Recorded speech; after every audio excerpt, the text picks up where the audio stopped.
It's time to take off your clothes, enjoy clothes-free living, and join us for Naked, Nudists, and Naturists. Welcome to Naked, Nudists, and Naturists, the show that celebrates clothes-free living for all.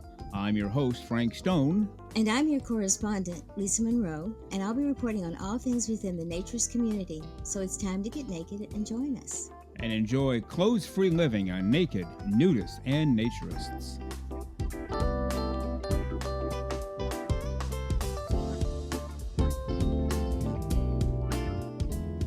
Well, greetings and welcome in to Naked, Nudists, and Naturists, episode 34 today.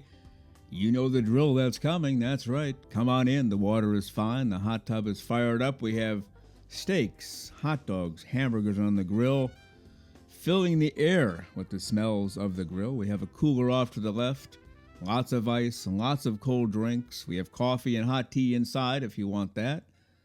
And we have vegetables and fruit and even some chips off to the right on the table there. Let's just enjoy clothes-free living for the next hour or so together, taking in the elements, the wind on our skin, the sun on our skin, literally, no pun intended, literally stripping away the nonsense of life, because that's what clothes-free living does. Regular listeners to the show know that. Longtime naturists/nudists know that. But if you're a first-time listener just checking it out, yeah, that's how it works. You get rid of the clothes and you get rid of a lot of junk. You're not faking it anymore. You're not Mr. Power Man or Miss Power Lady. You're just you. You're just you. Your heart and soul will shine through, and that's the whole purpose behind clothes-free living for all of the right reasons.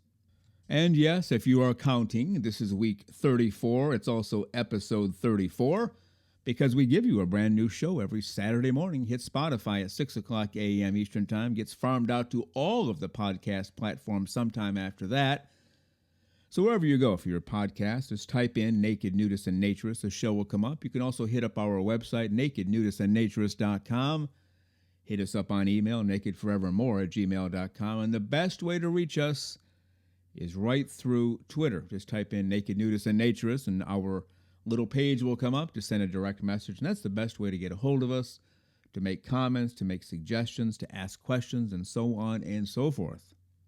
Well, we have a terrific power-packed show for you today. We're going to begin with a short interview that I did with Rana Crozy. She has been a longtime nudist, and she's been a big wheel with AANR in many different positions. She's currently the chairperson of the Public Relations Committee for AANR. A fascinating woman, highly intelligent, very articulate, and states the case for why nudism should be and actually is normal and what we can do about it. So we'll talk to her in just a few moments. Right after that, we'll bring in Lisa Monroe, our weekly correspondent on naturism and nudism and clothes-free living. And then after that, we will get to part two of my interview with FIONA DISCOMBE. She and her husband own a hotel and a boat in the UK. You can book a trip, a minimum 3-night stay, and they will take great naturist care of you. They will take you through the canal system. They will cook your meals for you. Just a great couple and a great business they have going, Narrow Boat Hotel. So part two of my interview with FIONA DISCOMBE later in the show. Well, again, you're listening to Naked, Nudists, and Naturists, episode 34 today. Thank you for being with us for this hour. Let's enjoy clothes-free living for all of the right reasons together as we get to my interview with the very terrific Rana Crozy. We are headed up to Massachusetts today to talk to a wonderful woman who's a huge advocate for naturism, nudism, clothes-free living for all the right reasons, is out there publicly, early and often, has held many positions with her local club as well as with AANR. In fact, she's currently the public relations chair of the PR committee for AANR. She's a retired university professor of community health nursing. Her doctorate degree is in health education. So let's welcome to the show this morning from Massachusetts, Dr. Rana Crozy. Good morning, Rana. How are you today? I'm fine. Good morning. It's a pleasure to be here. Yeah, we really appreciated your email that you sent a few months ago saying that you listen to the show all the time. You wanted to be a part of this because we're promoting the same exact thing, you and I and other people out there. And maybe just take us through, if you don't mind, before we get into the heart and the meat of the matter, a little bit about your background. I know you discovered nudism later in life, but then you haven't looked back. You're full bore, straight ahead. But also, if you have a moment, list some of the positions that you've held as well. Certainly. I had the opportunity to learn about nudism well over 30 years ago, Mm, although much earlier in my life, when I traveled with a friend. I would go to St. Bart's, which was in the French West Indies, mm, and I thought being topless or top free was yeah, pretty cool. yeah, So I guess back even in the 70s, I was already thinking about the fact that why do we really need to have bathing suits? yeah. And so, but it wasn't until the early 90s that I was introduced to a gentleman prior to my current husband, Mhm, who was a nudist. And I had my first time experience at Dyer Woods, which is a nudist resort in Rhode Island. And quite honestly, I did not have a problem, yeah. which I think is unusual as a woman. Mhm, I was surrounded by people that were friendly and kind. And my first experience was I wanted to swim that day. We were there to fix his RV that he had.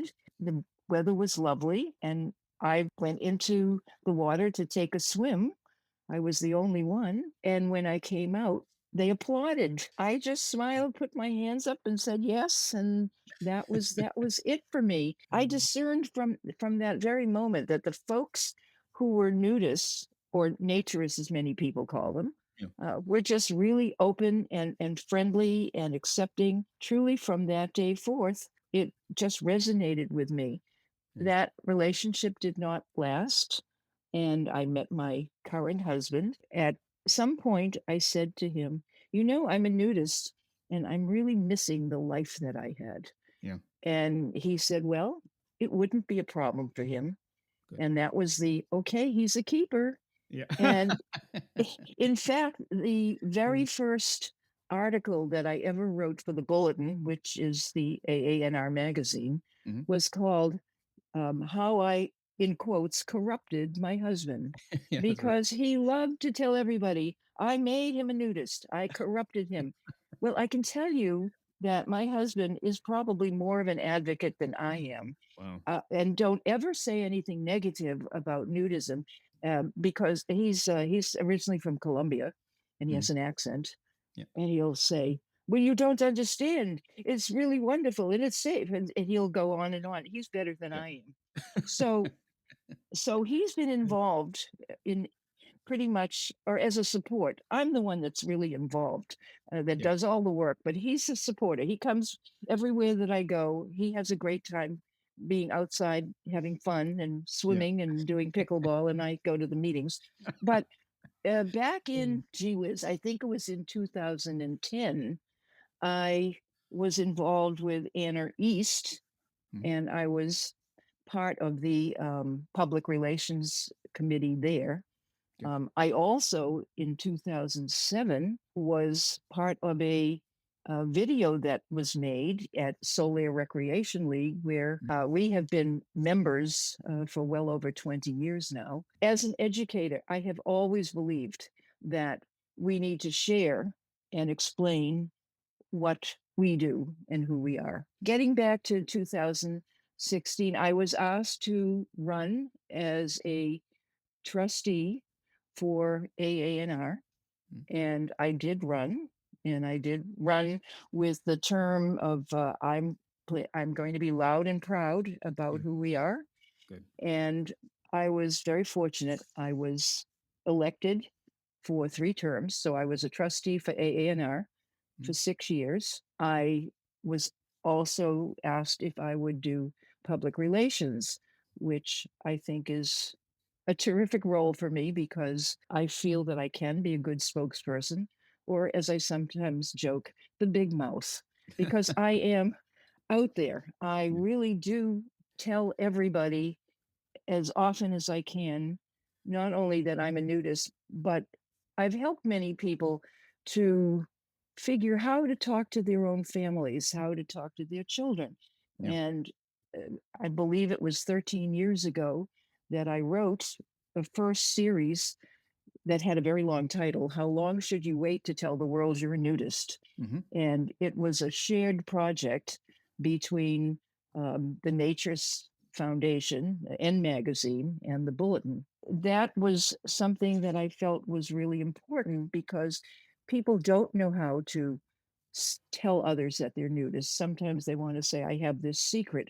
Well, anytime you tell somebody that you have a secret, it sounds like there's something bad about it, that Yeah. it's, Good that it's point. Yeah. incorrect.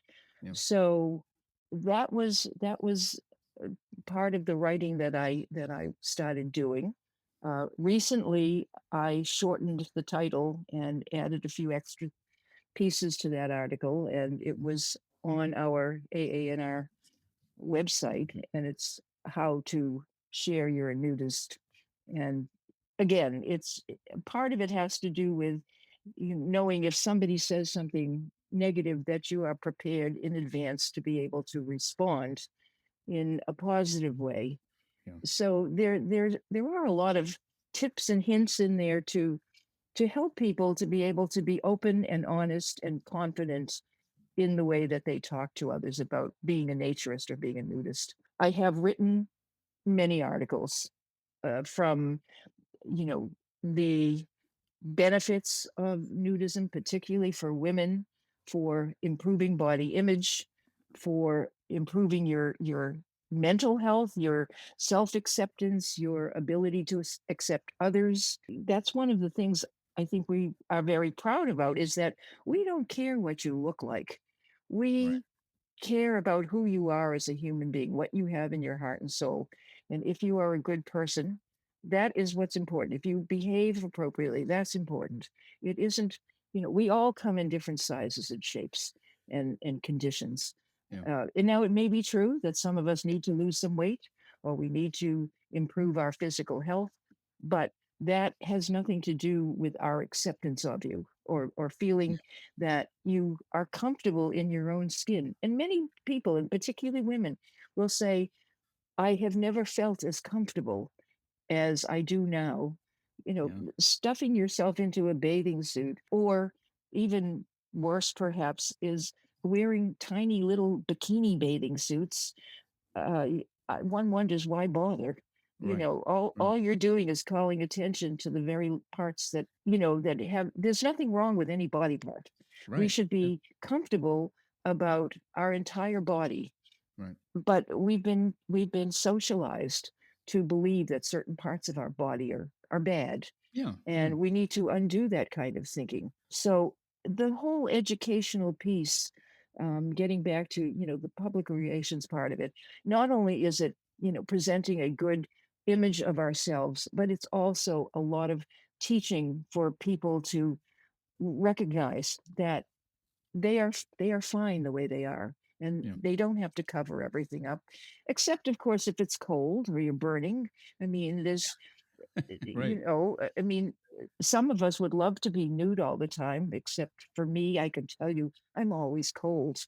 Right. Right. So, and it's very costly to push up the heat in your apartment all the time. Yeah. It is. It's, Yes, it is. I mean, there are plenty of things that we can do, and I'm from Massachusetts, so there are plenty of things you can still do in the cold weather. We have to be reasonable, and so it's we there are times when we do have to wear clothing, but there are times when we shouldn't have to wear clothing, and Right. I think Yeah.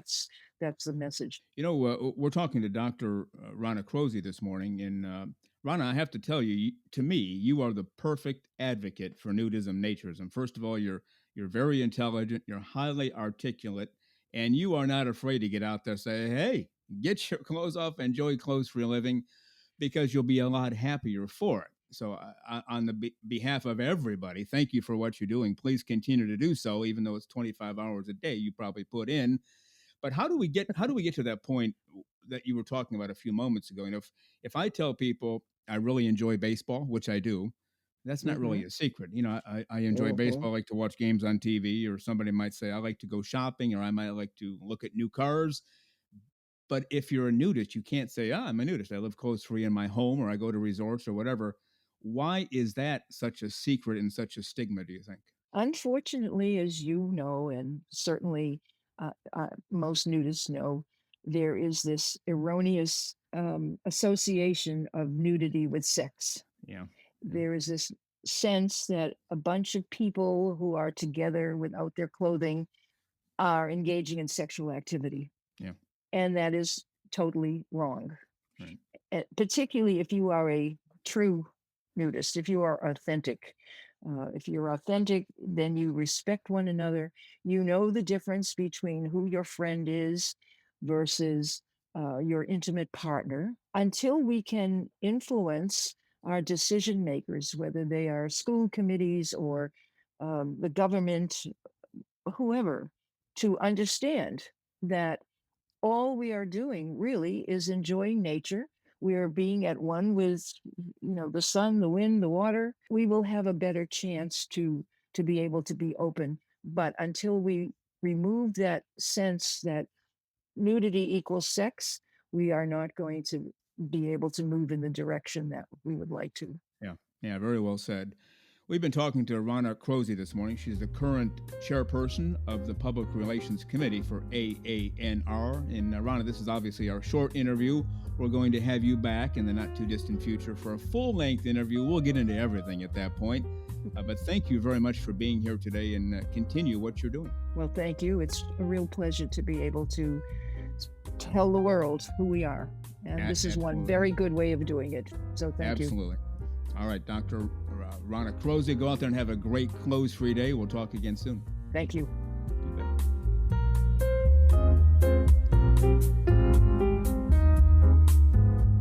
What an absolutely terrific woman and an over-the-top great advocate for nudism, clothes-free living for all the right reasons. Again, the PR chairperson of the Public Relations Committee for AANR. You can contact her there. And then we'll have a full-length interview with her a little bit later during the summer. And so make sure you stick around for that. I can't wait to talk to her for the full-length interview because she has so much knowledge and so much wisdom. And we thank Rana Crozy for all of her time on today's show. You are listening to Naked Nudists and Naturists, episode 34 today. Brand new show every Saturday morning, 6 o'clock a.m. And when you listen, starting at about 6 to 6:05, you're listening with us because that's when we listen to our own show to make sure that everything was technically correct. How about that? Well, as you can tell by the music sneaking in on us, it is time for the great, the one and only, the terrific, our weekly correspondent on naturism, Lisa Monroe.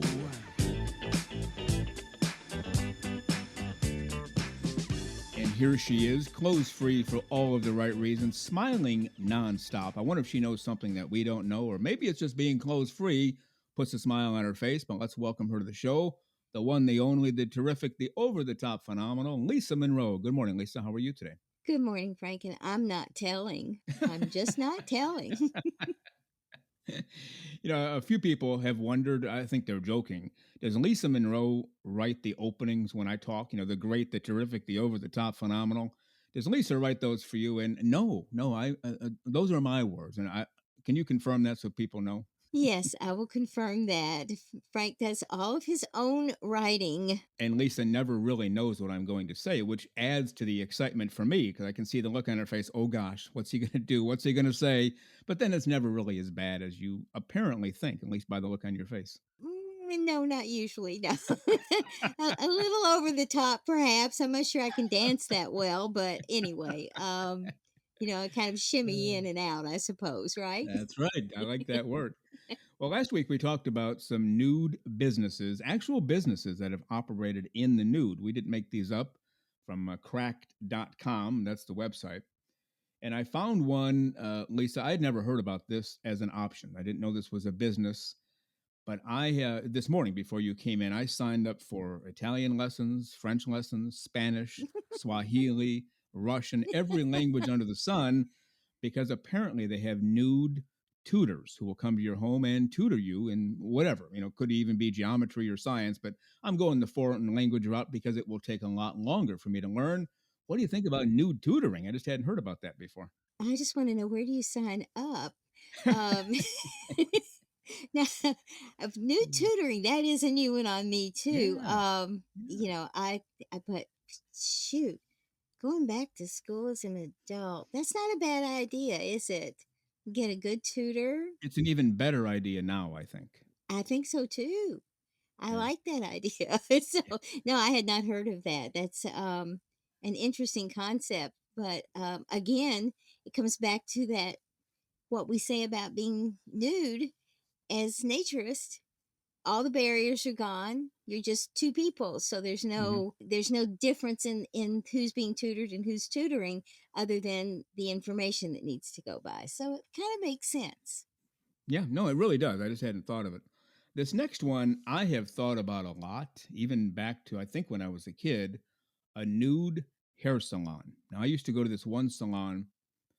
All of the barbers were women, and they were nice women. They were friendly. It Hmm. was not an inappropriate place. But the owner asked me one day after she got to know me, and I went there forever. She said, we should have a topless barber shop. And I said, well, why not a nude barber shop? And she looked at me at first, and then like, what the heck? And then she said, that actually makes sense. Because we're, as barbers, we're standing all day, we're getting junk all over our clothes, hairspray and, whatever else they flying around a barber shop, hair, get stuck on their clothes. Hmm. She said, being a nude barber would make a lot more sense. And then she said, if we did that, would you continue to be one of our customers? And I said, I'll be here 3 hours before you open the doors on your first day. And of course, she's cracking up. Now, it never became one of those, but nude hair salon to me makes perfect sense. What do you think? I think it makes a lot of sense. And again, it's like you said, there's so much junk in salons, and putting those in, a lot of the stylists have to put on those plastic things over their own clothes. Plus, you have to wear those things to keep stuff off of you.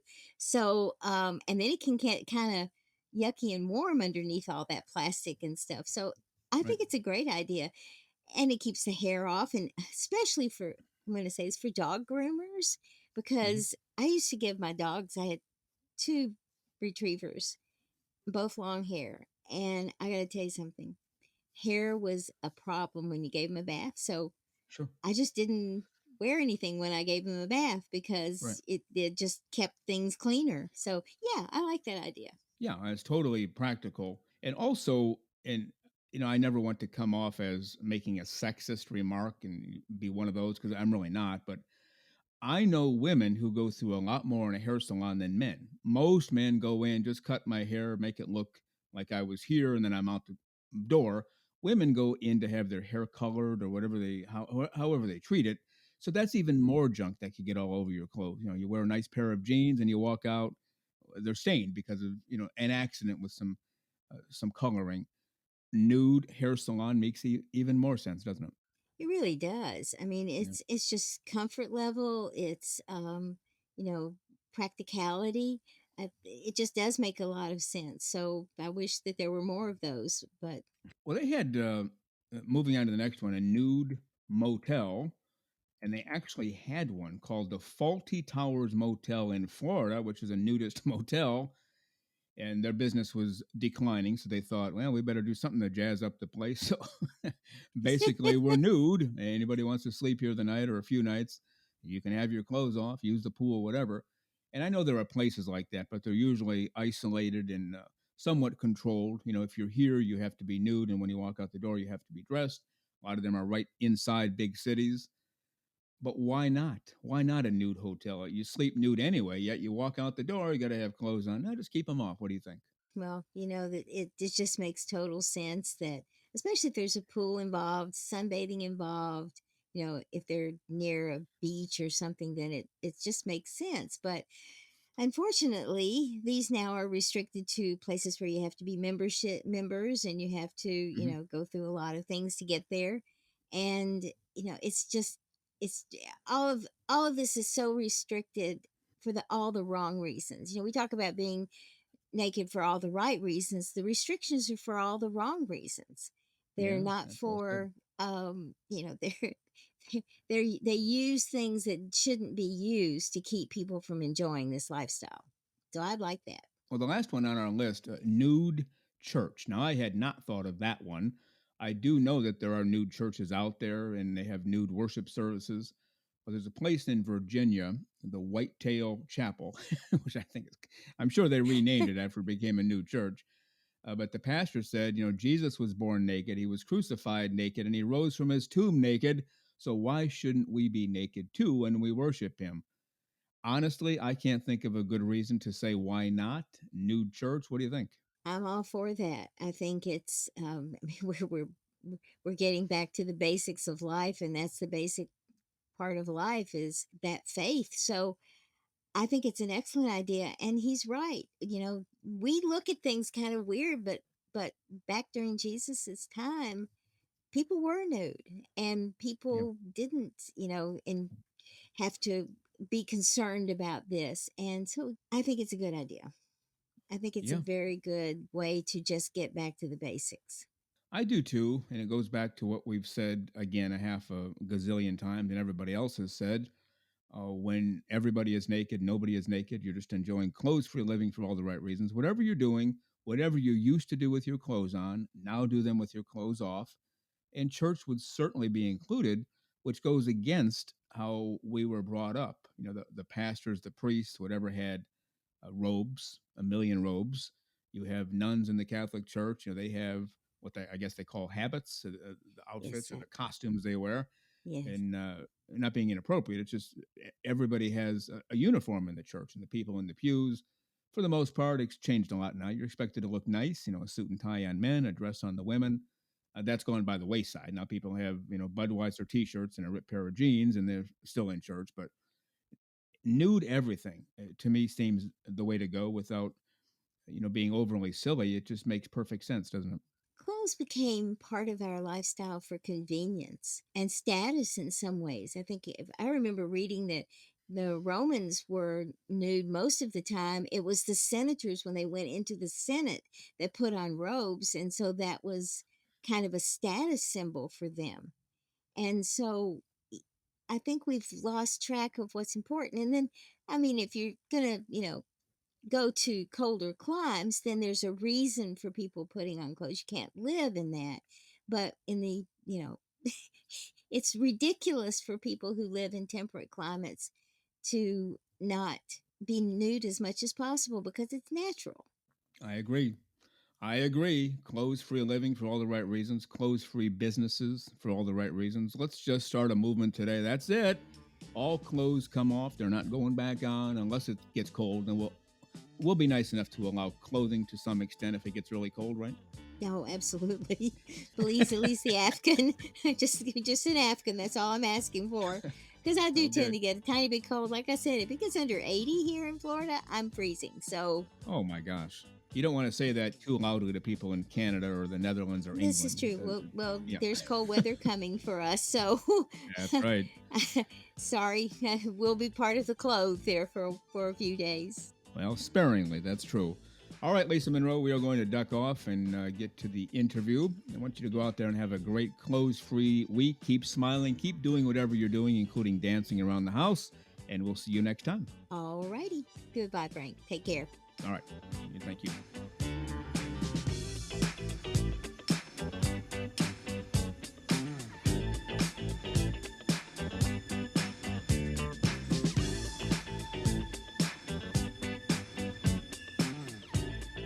The terrific Lisa Monroe as she goes dancing, shimmying, disco style out the door. And we appreciate Lisa Monroe for all that she does here, these segments, obviously. And she is also the one who entirely runs our website. I don't know how she finds the time to do that, but she does, and we're very thankful for that. And once again, we thank Lisa Monroe, and we'll see her next week. Well, you are listening to Naked Nudists and Naturists today, episode 34. Really glad that you are with us. I've said this before, I'll just say it again. We really look forward to this time together to spend with you to discuss clothes-free living for all of the right reasons. That's why we bring so many great guests to you as well. Advocates for nudism, naturism, clothes-free living. They love it. They enjoy it. They get it. And now they're trying to pass it along to everybody. The benefits, the joys of clothes-free living for all of the right reasons. And we are glad that you are with us today for Naked, Nudists, and Naturists, episode 34. And now let's get to part 2 of my interview with the very terrific Fiona DISCOMBE. She and her husband Michael have the Narrow Boat Hotel on a boat in the UK. So let's get to it. Part 2 of my interview with Fiona DISCOMBE. So let's talk about at some point in the past, you guys got a van and said, you know what, we're going to start traveling and go to naturist resorts. And not everything you found was sunshine and lollipops, but you did find a lot of that too. Maybe just take us through that. Why did you do the van thing, and what did you find along your journey? After we got married, a few years after we got married, my father unfortunately passed away, and I was working in the NHS, and Michael was a driving instructor at the time, and he was self-employed, and it made us sit and reevaluate what we were doing, okay, with our lives. And I think something like that always brings things to a fore. So we decided to quit. Well, I quit my job. Michael stopped being a driving instructor, Well, okay. and we sold our house at the time, and we bought a van. And we took our Labrador with us as well. She came with us. And we decided to do a trip. We planned a trip around Europe. And because we were so much into the naturist side of things, we wanted to go and explore what there was to offer abroad, obviously. And we set off. We didn't really have much of a plan as such where we were going to go. We just went. So we got the Channel Tunnel across, and we went through France, and we stopped off at various places like Urinat, Arna, smaller places as well, little campsites. And then we travelled further down to Spain, and we did a lot around there. We did a bit of Eastern Europe. That wasn't so much venues. That was more about exploring the area, and there was hardly anybody around, so you could be naked most of the time. But like I say, the best places that we found were in France and Spain, I think, out of all of them. Germany we touched on, but we didn't actually get into Germany as such. We wanted to, but there was some reason why we couldn't go there. And we did Italy as well, Okay. and Greece. Okay. So we travelled far and far, but we did it in stages, obviously. So it took us, I'd say, probably about a year and a half to get around all these different places. Wow. Okay. And just we did some reviews and we posted them on. Unfortunately, it's been taken down now, but if people want to see these videos, we do have them on Vimeo, which is another platform that people can view these on. Oh, yeah. Yeah. We did have them on YouTube, but because YouTube, well, they just thought that what nudity is inappropriate, which we managed to cover up a lot of things, but they for some reason took it down. But Yeah. it's now on Vimeo, so if anyone wants to sort of view what we did, they are on there. Documents our whole journey around Europe. And there's so much to see on there. We do talks about I've just been talking to you about breasts and bras, penises sizes, and if it matters, all sorts of topics that are relevant to sort of nudism and traveling, really. So it was a fantastic experience, and I want to do it again, but I think I want to come to the States this time and do like the Route 66 or something like that. I'd love to do that. That'd be Um, great. and, We'd love to have you over here. but also, obviously, I know there's certain venues in the States that are quite good as well. I mean, we know about Cypress Cove, which is quite a big site, and that's in Florida, isn't it? So Yeah. Yeah. yeah. Not too, probably about hour and a half from me. Oh, Yeah. okay. Yeah. And there's lots of other ones as well. And so we just want to sort of explore that sort of side of things as well.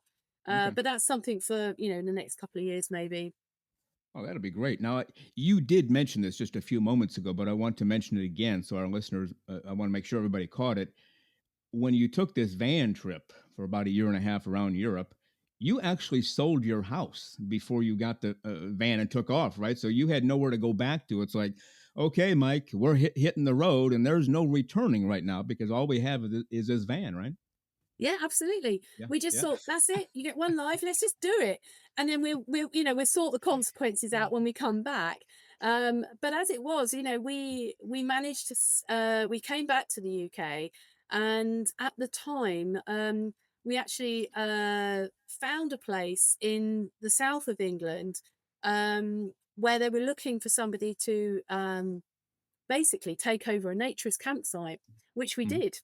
Wow. And that was Max's Garden. That's quite a prolific nature site in the UK. We set that up. We took it over. The people that own it still own it, but we managed it for a little while for them, and we did lots of improvements to it. It won best naturist venue in the UK through Naturist Travel magazine, and we were so surprised because a little tiny campsite in the middle of the UK, you just think, wow, but it was good, and we served food to people. We had a massive polytunnel which had a swimming pool, a jacuzzi and a sauna, and we did all this up and we made it really, really lovely, and camping pitches for people, and it was just fantastic. And that's what we did when we came back from our travels, and we did that for 3 years, and it was really successful. But Wow. unfortunately, due to we didn't actually own the property or Okay. the campsite, so we decided, the people that owned it said, well, we can't make a living out of it between us. So we decided to give Yeah. it back to them, which was fair Yeah. enough. And Yeah. then that's when we decided to come on to the narrowboat. Okay, which we'll get to in just a moment. Now, you talked about all these different countries that are really good for naturism. I'm going to ask you to rank maybe the top 3 or 5, not necessarily in order, like the best countries to be nude. But I had a chance, gosh, it's been at least maybe 20 years ago or so. I worked for a long time as a musician. I mean, a professional musician.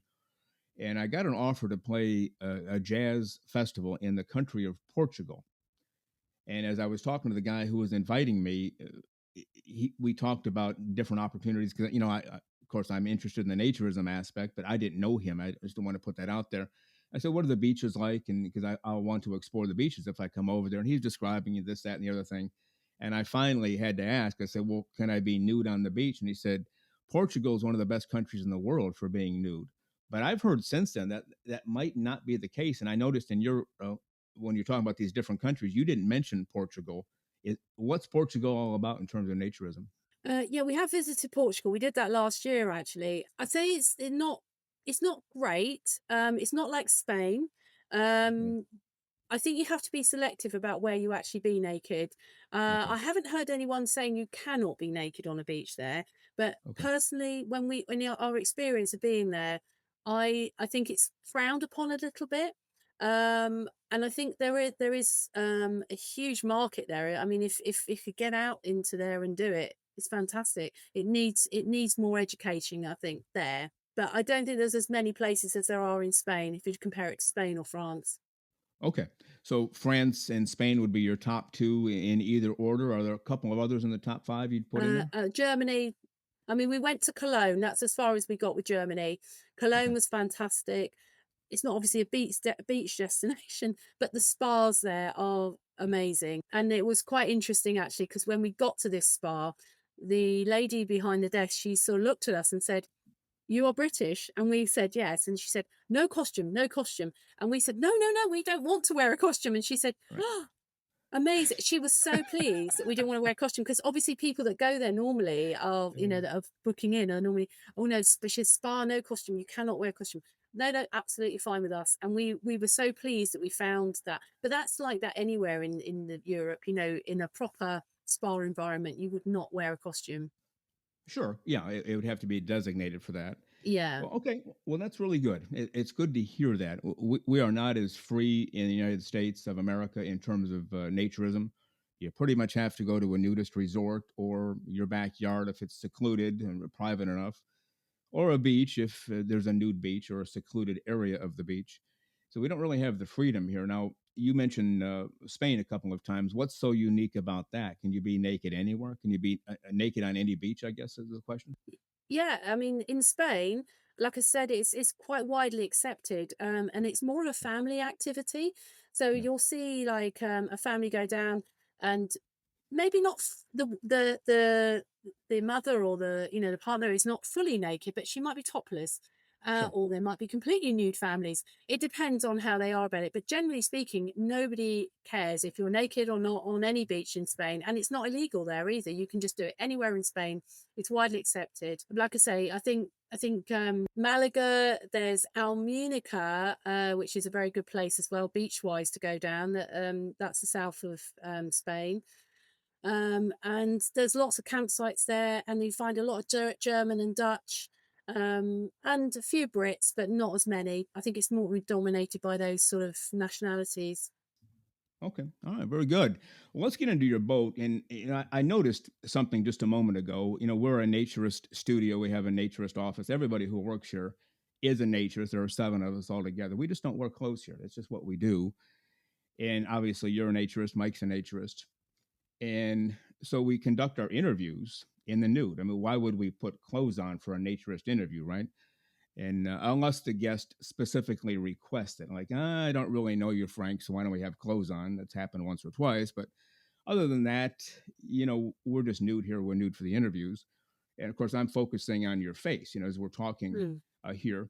But I just saw myself, because I can see myself on video. My nipples as a male have been prominently displayed the whole interview, and not once have you been offended, have you? No, not at all. It's just amazing how that works. And I'll never get that. I'll never fully understand it. I think just somebody or a few people got together a long time ago, hundreds of years ago, and said, you know what? Let's tell the women they have to keep their nipples covered up, and let's tell the men it's okay to do so. Because again, I can walk to my mailbox this afternoon and no one's going to care. But if you did it, people would care and probably Oh, say something. absolutely. Yeah. Is that where you think that came from? Just somebody decided, or some buddies decided, let's tell the women to keep their clothes on, keep their chests covered up, but men can go bare chested. Somebody Oh decided that or yeah, what? I Yeah. think definitely it was Yeah. somebody's idea. Like I think a lot of things, in life, it's that thing about someone said that and it's stuck, and now we can't get rid of it. It's like Right. trying to convince it's not a problem, rather than making it a massive problem. Yeah. No, that's very well said. All right. So let's talk about your boat. We're talking to Fiona Discombe, her husband, Michael, and Fiona. Own this boat, and it's basically a hotel boat. It's 70 feet long, as I understand it. There's accommodations for up to 2, 3, or 4 people. She'll fill us in on that. And they'll cook for you. They'll take very good care of you, take you on a journey to various places. But Fiona, I want to let you fill in the details. What is this all about? This basic hotel on a boat, which, by the way, is where you guys live full time, as I understand. Just tell us what it's all about. Okay, so we decided to do the narrowboat, and when we came back from our travels, um, we wanted a base in the UK, and we wanted somewhere to live, and we wanted a business so we could work Yeah. from home. Yeah. And we came across this boat in Guildford in Surrey, and we had a look at it, and we thought, yeah, this would be good. And at first, we thought we could just do clothed cruises for people that wanted to sort of experience what it's like on a narrowboat. And then we thought about it, and we thought we know so many people that are naturists that would love this sort of experience. So Yeah. we decided to make it a floating hotel for naturists. And Yeah. there are places along, the canal system that you can moor up and just go into a field and have a lovely picnic or have a barbecue in the summer, obviously. Um, and this boat lends itself to being for accommodation. It's very good because we can have 4 adults on the boat. They've got their own section of the boat, so they have their own separate shower, toilet, and sink. The only thing that we do is we share the kitchen, and we are down the other end of the boat, which is our sort of living area. Mhm. Um, and we cook for people, like you were saying. We will Yeah. prepare meals, but if they don't want to do that, we are happy to take them where they want. We go to a restaurant, like I say, or a pub, a local pub. And there are so many along this system. In the UK, there's tons of them that you could go along. And we've had a few people on last year, and they really enjoyed it. And Yeah. hopefully this year it'll be a better summer. I mean, last summer was quite rainy, but we still had people that came and wanted to have that experience. And it is a Yeah. lot slower. and it's not like your typical, like, if you're looking for a speedboat life time experience, it's not that. It's slow. It's Yeah. 4 miles an hour. It's really slow, but it's nice, and it makes you, you can enjoy the slowness of everything and read a book, or just chill out and sleep, or sunbathe on the roof. You can actually go on the roof. Michael does yoga. He will do naked yoga inside the boat. Unfortunately, outside might be a bit more of a problem, but we can Yeah. do that if we're in a secluded area. I do massage, Mhm. and I'm a trained massage therapist, so I can offer that as well on the boat, which I have done. And people enjoy that as part of their experience of being on the boat and being looked after and just being pampered, really. Wow. And we are quite surprised about how successful. Last year we thought we wouldn't get anybody, and we had a fair few people that wanted to come. Yeah. Um, and it works because obviously we're naturists, they're naturist. There are times when we have to cover up, but it's not very often. Yeah. And like I say, we're not hardcore. If it's cold, we put some clothes on. Right. But Right. if it's nice weather, we don't bother. Well, yeah, you're intelligent naturist, right? If it's Yeah, cold, you're going to throw something on. yeah. Well, that actually, to me, reading your story and just listening to you explain it, it sounds too good to be true. Except it really is true. I mean, you take these people on the boat; they have their own private accommodations at one end of the boat. You're at the other end.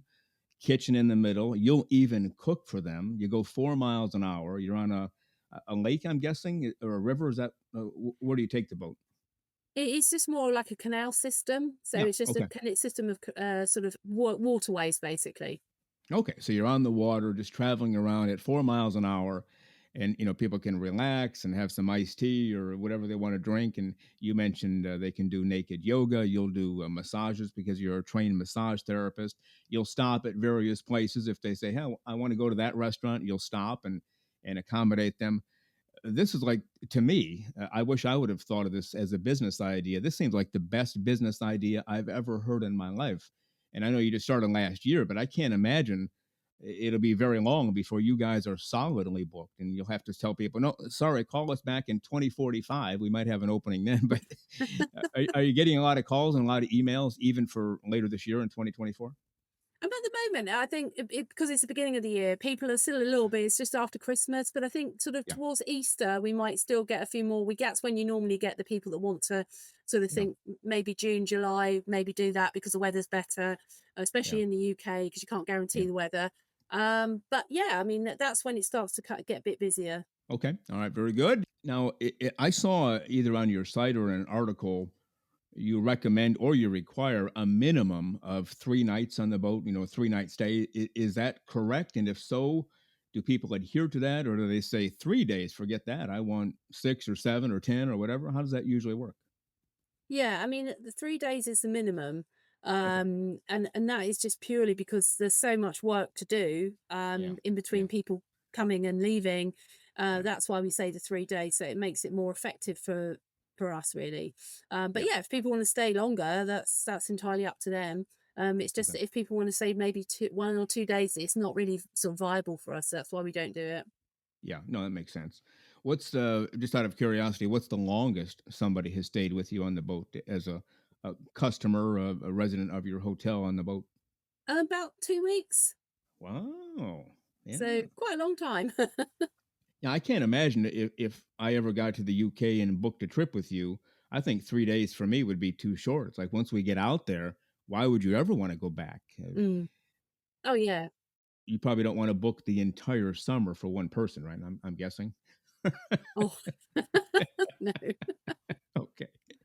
Now you also, you mentioned you're accommodating to naturists. They can be nude on your boat. They can, do naked yoga and get a massage.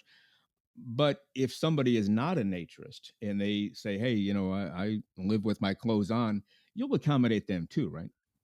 Oh yeah, absolutely. If they want to Yeah. come on and be clothed, that's fine. Sometimes we get people that are one person is naturist and the partner isn't.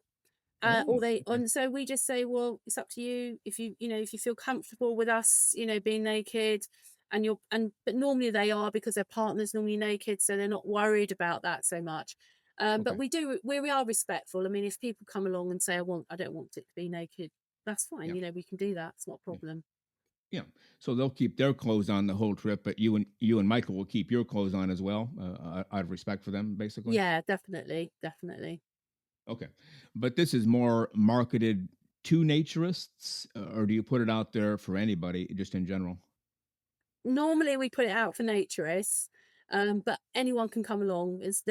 We're not excluding anybody. It's all Yeah. inclusive. So yeah. Yeah. I mean, that's really the best way to go if you're going to run a business. Come on in. If you have a Yeah. checkbook or a credit card, come on in. Not going to turn anybody away. Now, I remember reading on Twitter last year because we are friends in the studio here with Helen Berryman in particular, Simon as well. But she had documented a trip that they took with you as well, right?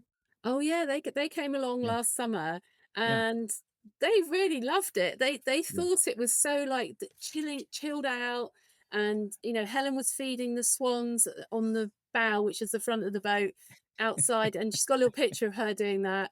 Yeah. They just really thought it was just such a lovely way to relax, and I know Yeah. they're very busy all the time, and they came along and really chilled out and loved it. They thought it was amazing. Yeah, that's actually where I first heard about your business. Is we had become followers of Helen and Simon. They had become followers of us, and then she started documenting this trip. I thought, whoa, this is again too good to be true. Except it really is true. It really is that good. So definitely, hats off to both you and Michael. And tell our listeners again if they want to book a trip for you, if they want more information, how do they get a hold of you? Where do they go? So they can either go to narrowboathotel.com, or they can contact us through our email, which is M for mother DISCOMBE, which is DISCOMBE.co.uk. Okay, and that is in the show notes as well, so people can refer to that. And we hope they find you. We hope they book a trip there. I'm feeling more relaxed just thinking about the potential of a trip on that hotel on a boat that you and Michael run. It just sounds like a great idea. Now, you did mention you will cook for them, but you also said if they want to go to restaurants, you'll do that. But do you allow them to use your kitchen to do the cooking, or is that maybe you can't do that because of some safety issues? Yeah, generally speaking, we'll do the catering. I mean, if they want to make themselves a cup of tea or coffee or anything like Yeah. that, that's fine. But I think generally speaking, we will do most of the catering. Yeah, I was going to say that's probably wise because people start tooling around in your kitchen. You just don't know, and even if they're really safe and careful, they might tweak things a little bit. So I think you guys are doing a great job, a great business out there. And to reiterate, obviously you have the hotel on the boat. We'll get the information again before we let you go. You took a van, explored naturism throughout Europe. You got over this whole body shaming thing way back in high school and just said, you know what, I'm going out in the backyard here. I'm going to whip my top off and enjoy life. And then at some point, you became a fully blown naturist. And that came basically after you got married and you and Michael just decided, yeah, that's the life for us. Is that how that worked? Yeah, it's all. Yeah. It sounds too good to be true, but it's Yeah. true. I know. I know. We, I'd never look back now, and I'd never go back to wearing clothes. Again, obviously I have to wear clothes to go shopping and things like that. But generally Right. speaking, if I'm in a naturist environment, that's it. Yeah. Or if you're home, it's just, there Or is no home, point yeah. to it. Yeah. Yeah. Yeah. Exactly. And your advice again for women, a couple of things I just wanted you to reiterate. First of all, to get over that hump, like, oh boy, people are going to laugh at me or make fun of me if I take off my clothes. So I'll wear layers like you did at one time. Your advice is who cares what people think? Just get your clothes off and enjoy clothes free living for all the right reasons. And then also, never, ever, ever, as in never, wear a bra. Those two pretty good pieces of advice you'd be willing to dispense. My advice to sort of anyone, or women especially, if they feel they want to try being naked, try it at home, in a comfortable surrounding. Do something familiar like make a cup of tea and sit there naked drinking it. And also, if you do have a mirror in your house, like a full length mirror or even a face, just look at yourself, look at your Mhm. body, and appreciate your body. And we all come with scars and lumps and bumps and things, Yeah. and that is your life story. That's Yeah. you. So don't feel worried about you've got this, you've got that, and I don't look like Jennifer Lopez or whatever. You are who you are, and that's the message we're trying to get out there, really. Right. And ultimately, you're the one who has to live with your body 24 hours a day. It's not some knucklehead in the grocery store in aisle 3. We don't care about him or her. We just care about you, Fiona, about yourself, and me about myself, because we have to live with ourselves, right? Yeah, absolutely. Why Yeah. why are you worrying about it? That's my thing. Why are you worrying about that? It's Yeah. so insignificant. Well, in my opinion, it's very insignificant, and you should be just enjoying yourself and experience your own body, and get used to how your body is naked and enjoy it. Yeah. Don't feel worried about it and het up about it. There's no point. You're Yeah. just wasting your life. Yeah. Well, everybody I've known who ventured into naturism, tiptoed in. Okay, I'll take my hat off today, maybe my gloves tomorrow. But once they got into it, I don't know of anybody, and I know a lot of people who have done this. I don't know of anybody who's gone back, who said, I spent all summer naked, but you know what? It's not for me. I'm going to put my 3 sweatshirts back on and enjoy life. Nobody's ever done that in my world. I'm guessing the same for you. Oh yeah, yeah. No one has ever said to me, "Well, actually, I don't like naturism. I'm going to go back and wear a suit or whatever." It's not like that. People and people don't know what they're missing. I think that's the whole fundamental thing we're trying to get through to people is just give it a go. What's the worst that can happen? Just put your clothes back on if you don't like it, and everyone can do it because everybody's got a body. That's There's right. no way. There's no way they're saying, "Well, I can't do that." Well, you can. You just got to have the courage to do it, and it is hard. And I'm not saying it's easy, but Right. in the right environment, and you have support there, and it shouldn't be a problem. You should be able to just try it. And like I say, if you don't like it, if there's nothing lost, you just go back to how you were. But if you do like it, you're going into another type of experience that you can't explain to anyone that hasn't done it. Yeah. What it's like until you do it. That's very well said. And like you said, you can't fail at it. It's not like playing basketball. You can fail at basketball. You might never learn how to shoot or dribble, but taking your clothes off, everybody can do that, right? It's easy as life comes. Absolutely. Just give it a go. That's Right. that's my advice. Give it a go, and then you've not lost nothing. And I'm sure there are lots of people that still would like to try it, but just don't have the courage. But I say, just give it a go. That's all you can do. That's right. Great wisdom, great words of advice. And I mean that very seriously, Fiona. You're an inspiration to a lot of people out there, probably more than you know. It's probably thousands, tens of thousands, maybe hundreds of thousands or millions.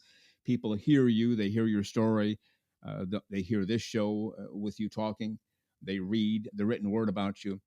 And you're an inspiration to all because you went through what everybody else goes through. Okay, I'm going to dress in layers and maybe I'll become invisible to hello, I am nude 25 hours a day, every chance I get. So if you can do it, anybody can do it. If I can do it, anybody can do it. And we really thank you for your time and say hello to Michael for us. And before we let you go, again, Fiona DISCOMBE here. Tell our listeners again how they can get a hold of you, how they can book a trip on your boat, and anything else you want to put out there. Okay, so if you want to book a trip with us, you go to narrowboathotel.com, or you can contact us through our email address, which is M for Mother, DISCOMBE, which is DISCOMBE.co.uk. All right, very good. Again, Fiona DISCOMBE, check them out. Book a trip today. And don't wait because they'll be so booked you won't be able to get in. So call them, email them, book a trip today. And Fiona DISCOMBE, thank you very much for everything. Go out there and have a terrific clothes-free day. We'll talk again soon. Thank you, Frank. Thanks for your time. Thank you.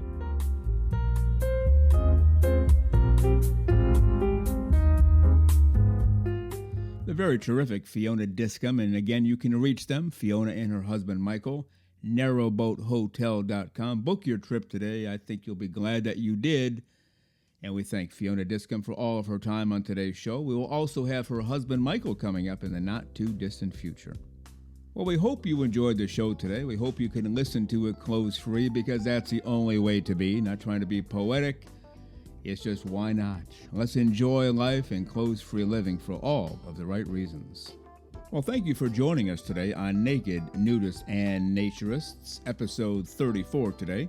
We give you a brand new show every Saturday morning at 6 o'clock a.m. Eastern Time. Continue to join us. Check us out on our website, nakednudistandnaturist.com, Spotify, Google, Amazon/Audible, Apple Podcasts, and also on Twitter. You can write us anywhere, anytime, any place. And we thank you for being with us today.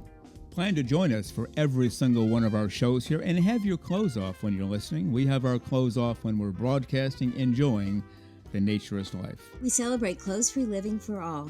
Remember to enjoy being naked and join us again for Naked, Nudists, and Naturists.